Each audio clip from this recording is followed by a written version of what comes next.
Mga kababayan, ay meron ako ipakikita sa inyong video mamaya, pero bago ko ipakita yung video, ako po at 10 ng aking pamilya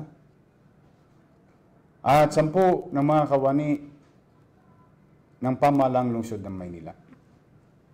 And on behalf of the people of Manila, Mr. President Rodrigo Roa Duterte, happy birthday po. Ngayon, kaarawan ninyo, nasa krisis tayo. Ang tanging mabibigay na lang namin sa inyo, Mr. President, ay maisama namin kayo sa dasal na sana ay bigyan kayo ng Diyos ng malusog na pangangatawan at kakayanan at katatagan sa kinakaharap ng ating bansa. Happy birthday, Mr. President. We wish you all the best. And thank you for being there. 10 ng iyong mga kasamahan sa national government. I cannot imagine how hard for you nowadays handling 7,100 islands in the country.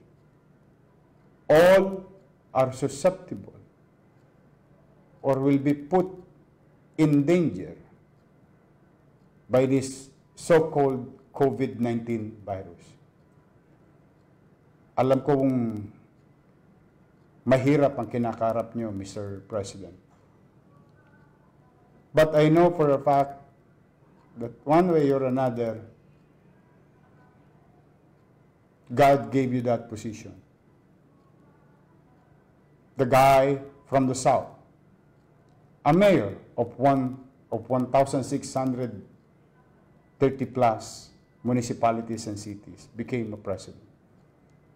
So there must be a reason for you, Mr. President, to be there. And another gift, bukod sa kayo ipinalalangin namin, na maging malusog, matatag, at bigyan ng lawak ng kaisipan sa kinakaharap natin ngayon, ay umasa kayo. Kayo na sa mga national government agencies attached to the office of the President. Through your leadership, Mr. President. Your city government, despite tayo po, alam ng tao rito sa Maynila, hindi tayo magkapartido. Alam po rin nyo yan. Kaya nga bagay na pinagpapasalamat ko sa inyo. Bagamat kahit hindi nyo ako kapartido, ay binigyan nyo akong pagkakataon na makapaglingkod sa bayan nung ako'y tinulungan ninyong ma-appoint sa mga ahensya ng gobyerno. Kaya umasa kayo na nakita ko yung intensyon nyo maglingkod lang ng tunay. Mahirap ang sitwasyon. Totoo po, Mr. President. We understand you, the least thing that we can do. But we assure you, Mr. President, in our own little way, we will cooperate. We will be part of how to ease your burden in the national government. We will be with you fighting this enemy of ours, the so-called COVID-19. We will be there in our own little way. Tutugon kami sa panawagan mo nung pinapanood kita about calling the entire Filipino fellow men about solidarity. Masa kayo, hindi man tayo magkakapartido, kaisa nyo kami, Mr. President.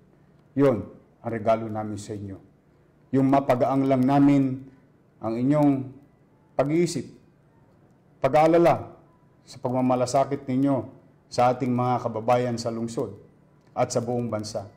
Ay gampanan namin ang iyong panawagan at tupdin namin ang aming mga tungkulin in our own little way. But it will be hard. I know it's hard for you, but it's also hard for us. but we will never complain. That's the least thing that you will hear from us. Yes, we will call the attention of prospective agencies because we need to.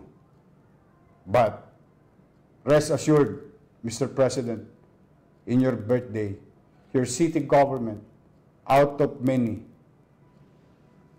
will be there for you with regard to your policy and plan, going and fighting against COVID-19. I know walang may gusto nito, Mr. President. Pero, ganun pa man, naunawaan natin ang kalalagayan ng tao ngayon. Kaisa niyo po kami. Kaya po, yan man lang, may regalo namin sa iyo. Pumanatag ka, Mr. President. Of course, with your guidance and help. But pumanatag ka, kami sa lungsod ng Maynila. At ang aming mamamayan ay patuloy na naniniwala sa pagsasaayos, paghahanda, pagpapatupad ng mga bagay na iyong ibinibilin sa aming lahat in our own little way.